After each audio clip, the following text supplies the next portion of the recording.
Welcome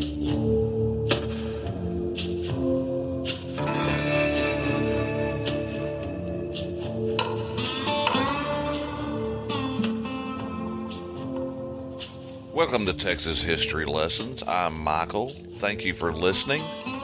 And this is a very special bonus episode where we're going to take a break from our time traveling journeys where we've been visiting the earliest indigenous peoples of Texas. And we're taking this break so we can celebrate a very special event.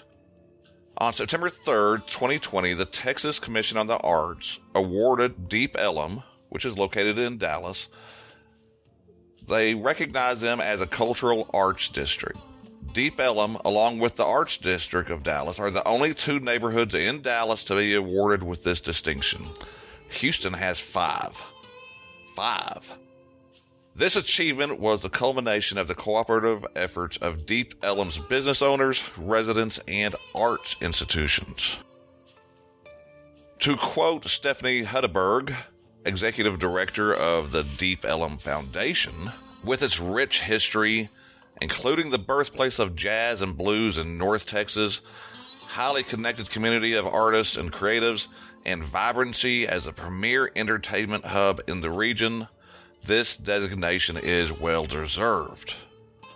And in addition to all of that, I'm going to go ahead and release this a little bit earlier instead of putting it out on the day, Sunday, October 18th.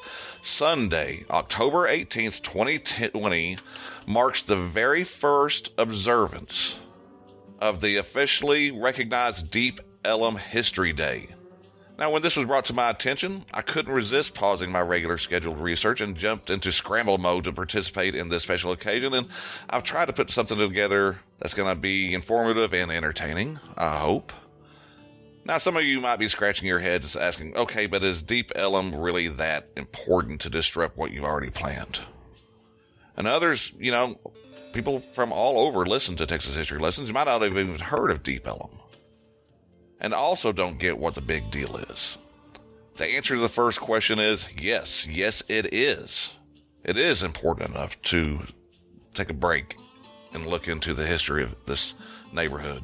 And for those who are unfamiliar with Deep Ellum, well, hold on tight, because here we go. We've got a lot of ground to cover, and in typical Texas History Lessons fashions, I'm going to go way back. In keeping with our current themes of indigenous populations, which people who haven't been listening, we've been covering the first peoples that were here at contact. So in keeping with our current theme of looking at the indigenous populations, I would be remiss to not mention that the Dallas area was once part of the homeland for the Caddo peoples, a very, very exciting lesson that we will be sharing very soon. Now, Dallas itself was first settled by John Neely Bryan in November 1841 when he set down roots on the east bank of the Trinity near a natural ford. He actually envisioned making Dallas into a river port, with steamboat traffic bringing settlers and goods up the serpentine Trinity. The river itself does not cooperate with this kind of idea, and despite efforts of civic leaders to get federal support for making it navigable for over a century, they finally had to give up. But that is a story for another day. After the Civil War ended, hundreds of freed slaves moved to North Texas and established freedmen's towns. Deep Ellum, east of downtown Dallas, was one of them, and it was established in 1873 with the arrival of the railroads.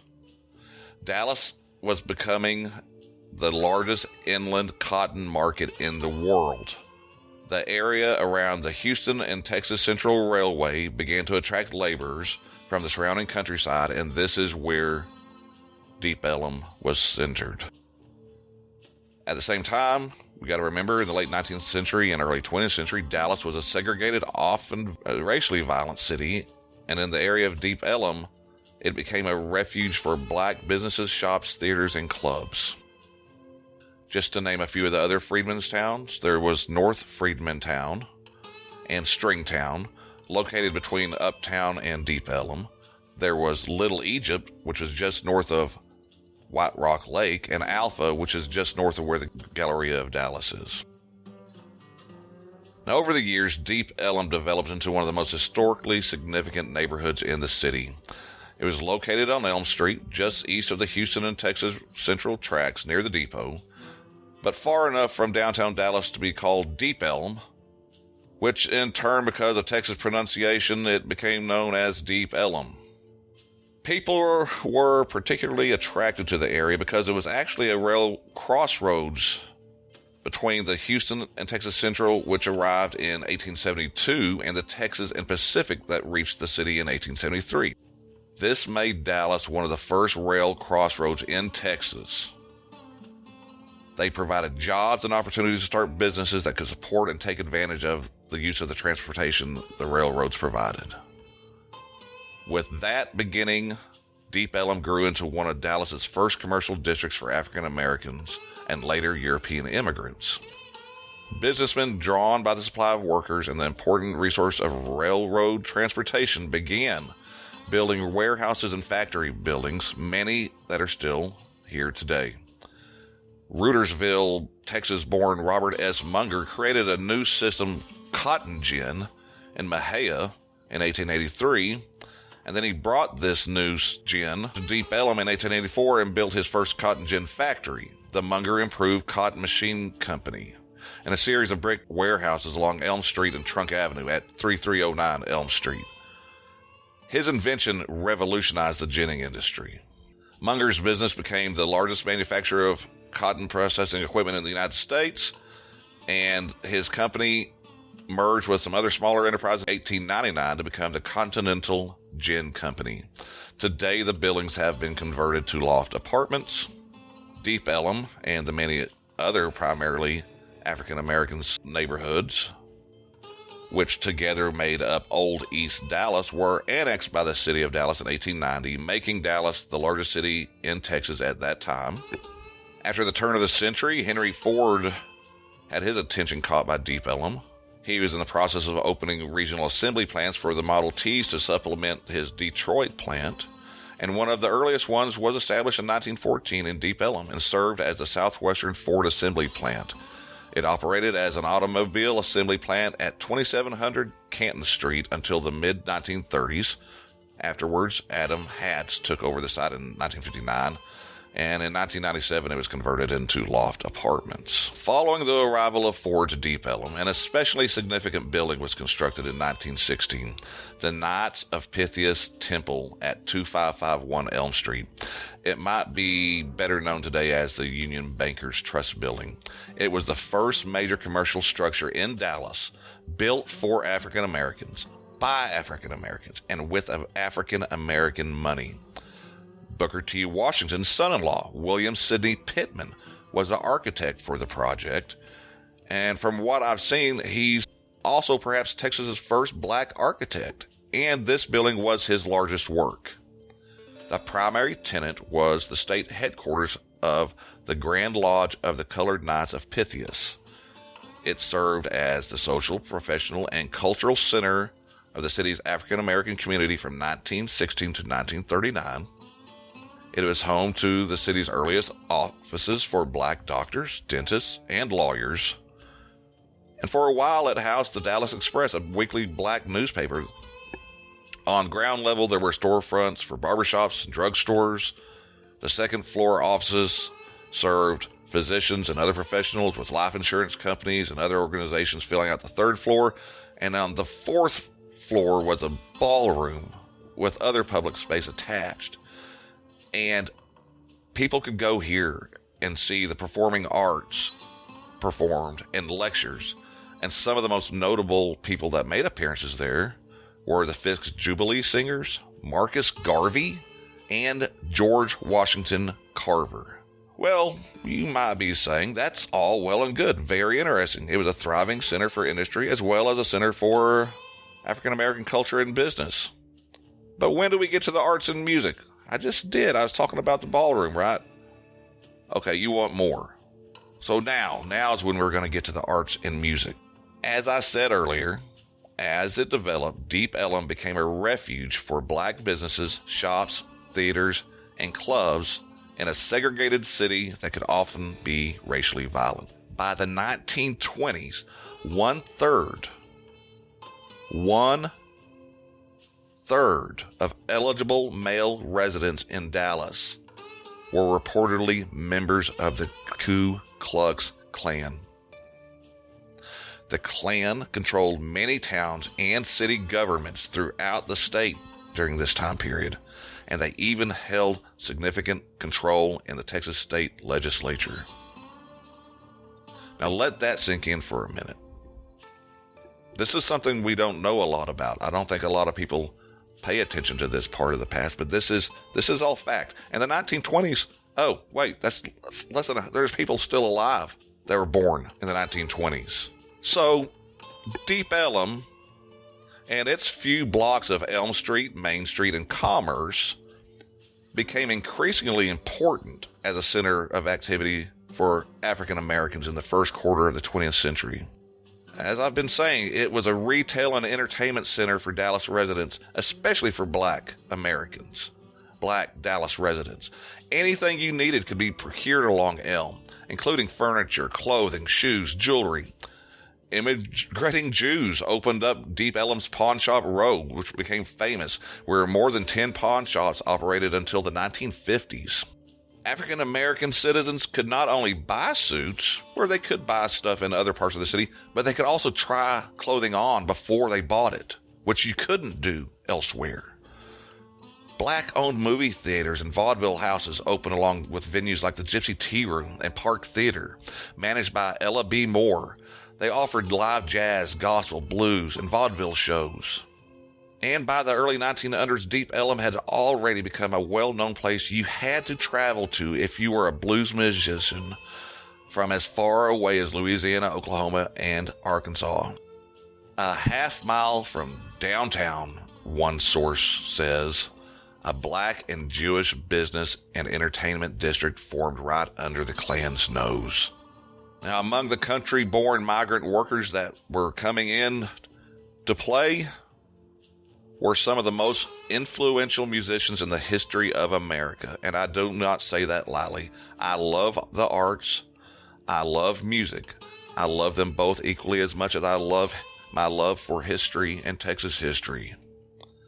But the names of these people, they're true legends. The number one we have to start with is bluesman Blind Lemon Jefferson. He's the father of Texas blues. He was the first commercially successful solo blues artist. B.B. King, blues guitar legend himself, declared in his autobiography that he flat out tried to copy Blind Lemon Jefferson. In the 20s, commercial recording scouts discovered Deep Ellum, and Jefferson's songs were impossible to miss. They sent him up to Chicago for numerous recordings, and he became a radio star. Others that performed in Deep Ellum: Blind Willie Johnson. There's folk and blues pioneer Huddy William Ledbetter, better known as Leadbelly. Bob Dylan credits Leadbelly's records for him getting into music. George Harrison said there would be no Beatles without Leadbelly. Kurt Cobain, who famously played a show at Trees and Deep Ellum right when his band was on the cusp of becoming the biggest rock and roll band, performed there. That's where he ended up hitting a bouncer in the face with his guitar and then getting dropped to the stage with a right punch and a kick to the gut. And then he still finished the show after a little bit of heroin in a closet. He also revered Leadbelly and owned one of his guitars. If you remember on the MTV Unplugged with Nirvana, he sang Leadbelly's In the Pines. Others that performed there: musical legends, blues pianist Alex Moore, Texas Bill Day, Charlie Parker's mentor Henry Franklin Buster Smith, the blues guitar god Robert Johnson, who, according to legend, sold his soul at the crossroads so he could learn how to play guitar, walked the streets of Deep Ellum, and came through Dallas to record his famous sessions barely only a mile from the neighborhood. T-Bone Walker would often be seen leading Blind Lemon up and down Central Track and dancing for spare change on the streets. Bessie Smith performed here. And as I said earlier, starting with Blind Lemon Jefferson, Paramount Records began signing recording contracts with Deep Ellum blues and jazz musicians, often using live recordings made right there at home. In 1920, 12 nightclubs, cafes, and domino parlors were open in Deep Ellum. By 1950, the number of blues and jazz clubs in Deep Ellum had climbed to more than 20.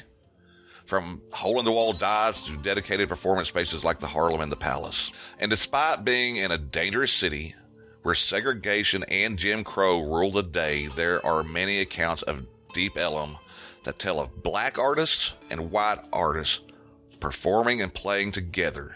There were clubs with mixed race dancing. And then you also had an unsavory cast of characters that included everybody from the pawn shop brokers that maybe took advantage of a little bit of some people to just downright outlaws and gangsters in the streets of Deep Ellum. But Deep Ellum was creating something new where people could explore. They were operating outside the mainstream, and they're breaking new ground on things that would endure. Now, there's a song recorded, I think first by the Shelton Brothers in the 1930s, called Deep Ellum Blues. Jerry Lee Lewis has done it. Grateful Dead's covered it. I think there's a band called Mississippi All-Stars that has a version of it. I'm not going to sing for you folks. I'm not a mean person, but I am going to read a few of the lines. If you go down to Deep Ellum just to have a little fun, you better have your $15 when the policeman comes. Another verse. If you go down to Deep Ellum, keep your money in your shoes. The women in Deep Ellum got those Deep Ellum blues. Now, I knew a preacher, preached the Bible through and through. He went down into Deep Ellum. Now his preaching days are through. Now, that doesn't paint that good of a picture, I don't think, of Deep Ellum, but it is what it is. It's a song that's been passed down as a blues song and recorded by many artists. But the good times were not always to be. Deep Ellum went into decline during the 40s and 50s after the Great Depression. The Houston and Central tracks and the depot were removed to make way for the Central Expressway so the cars could carry Dallas workers away to their suburban homes, while little was done for those remaining in the inner city. The Dallas suburbs continued to grow and encouraged businesses in the area to move away. Pedestrian traffic slowed as cars became more available and part of the culture. The streetcar line was abandoned in 1956. In the 1950s, Elm Street was converted into a one-way street heading into downtown and away from Deep Ellum, making it less convenient for drivers to happen upon the largely black and Jewish area. Things got so bad that a collection of merchants came together and carried a coffin down Elm Street in a mock funeral for Deep Ellum during the 50s. Despite efforts like the 1954 formation of the Uptown Improvement League to improve business in Deep Ellum, the area continued to decline.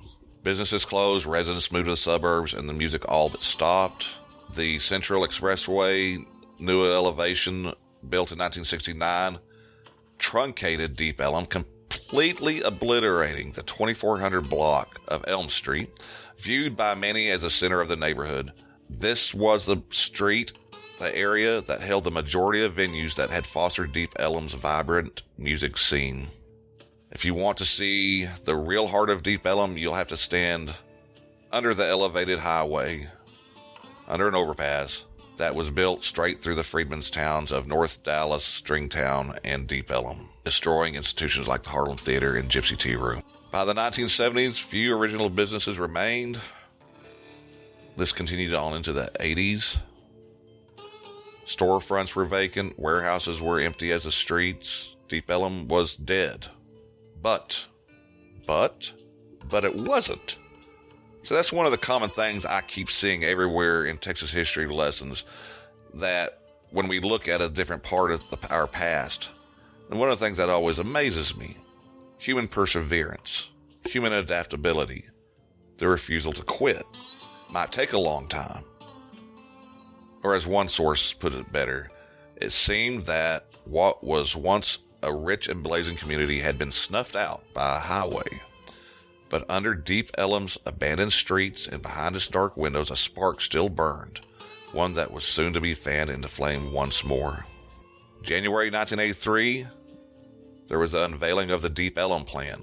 This plan called for the area to be redeveloped, to be downzoned into a smaller, artsy level atmosphere. Building heights were restricted. Streets would not be widened. Populations would be encouraged to stay low. And at the same time, artists started moving in. art galleries and nightclubs renovated the vacant buildings. There was a resurgence of creative life, and the Dallas punk scene erupted in Deep Ellum. A man named Russell Hobbs took an abandoned warehouse in 1984 and he dubbed it Theater Gallery.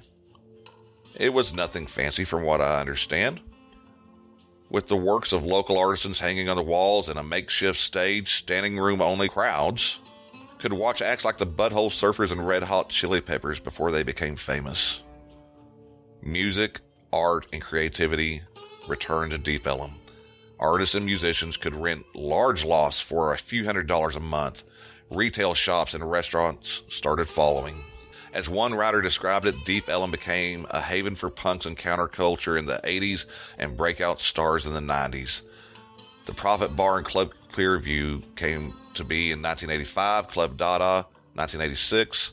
A new Gypsy Tea Room opened up in homage to the old Deep Ellum in the same time period. As somebody said, for over a century, Deep Ellum has been a spot where Dallas has put either the people it didn't want or didn't know what to do with. And that's not necessarily a bad thing, because you put people like that together, some great things come out of it. Some of the people from that time period that associated themselves with Deep Ellum: Billy Gibbons of ZZ Top lived on a loft on Elm Street. Robbie Van Winkle, remember that name? He valeted cars in Deep Ellum, and he later used Deep Ellum as a setting for what was to become his hit single, Ice Ice Baby, when he performed as Vanilla Ice. The Dixie Chicks busked at the corner of Elm and Crowdis. You could go watch Edie Brickell and the New Bohemians at a gig for just a $3 cover, only 3 weeks before they appeared on Saturday Night Live and became countrywide names. The Reverend Horton Heat created a cult following. By 1991, Deep Ellum had more than 50 bars and nightclubs. Shops sold clothing, antiques, crafts, artworks. Warehouse space was converted into lofts and other apartments. It became a home base for bands like the Old 97s, Toadies, Tripping Daisy, New Bohemians, and many, many, many more bands. The music venue Trees opened in 1990 and became a place where you could see not only local bands, but acts like Nirvana, Flaming Lips, Radiohead.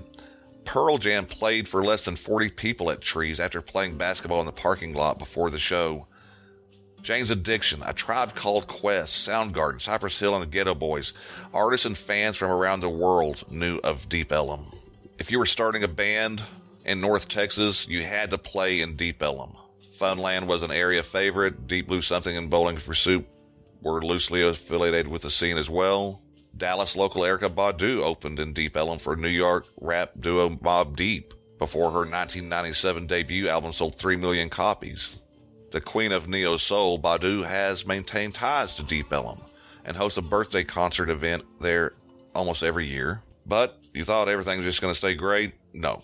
With success comes problems. Rents grew and businesses began to have to deal with them and increased zoning restrictions. Some live venues had to close. Trees closed. Dada closed. Bomb Factory closed. Clearview closed. But Deep Ellum did not die. The arts and music would not leave. There was a push in the 2000s by the city of Dallas for building of residential multifamily housing in an attempt to revitalization. Music venues started reopening by the 2010s, and a number of music venues had reopened along with some restaurants. A variety of groups worked towards keeping Deep Ellum alive. The Deep Ellum Community Association launched projects that included marketing and social media campaigns, urban gardening, historic preservation, merchandise sales, and community advocacy. The Deep Ellum Foundation began working to raise and distribute public funds within the community. The Deep Ellum Arts Festival, a 3-day festival of original art and free music, was started and grew, and its purpose was to promote the Metroplex's most progressive, eclectic neighborhood. And perhaps that's it. It's the eclectic nature, the embrace of variety in Deep Ellum that makes it so special. To go to Deep Ellum means to expose yourself to the possibility of hearing hip-hop, punk, country, blues, jazz, folk, and metal shows. Ken Bethea of the Old 97 said, "I've been to every town in the United States and played gigs. There are very few places like Deep Ellum in the United States. It's singular." And while a lot of focus has been on music due to its undeniable importance for the area, the visual arts is likewise deeply rooted in Deep Ellum. Throughout its history, Deep Ellum has been a place for visual artists to come and make a name for themselves. It has been a home to a vibrant community of galleries. In Deep Ellum, you can be stunned by street murals, public art, or simply public displays of creativity. For decades, artists have been commissioned by Deep Ellum's many music venues and restaurants to paint murals on their walls. Every street you go down is an opportunity to see something creative and colorful. In 1992, the recently formed Deep Ellum Community Association invited artists to paint the walls of the Good Latimer Tunnel. The tunnel was repainted frequently and became a dynamic and iconic entrance into the neighborhood. Unfortunately, it was demolished in 2007 to make way for the DART Green Line train. But the art didn't go away.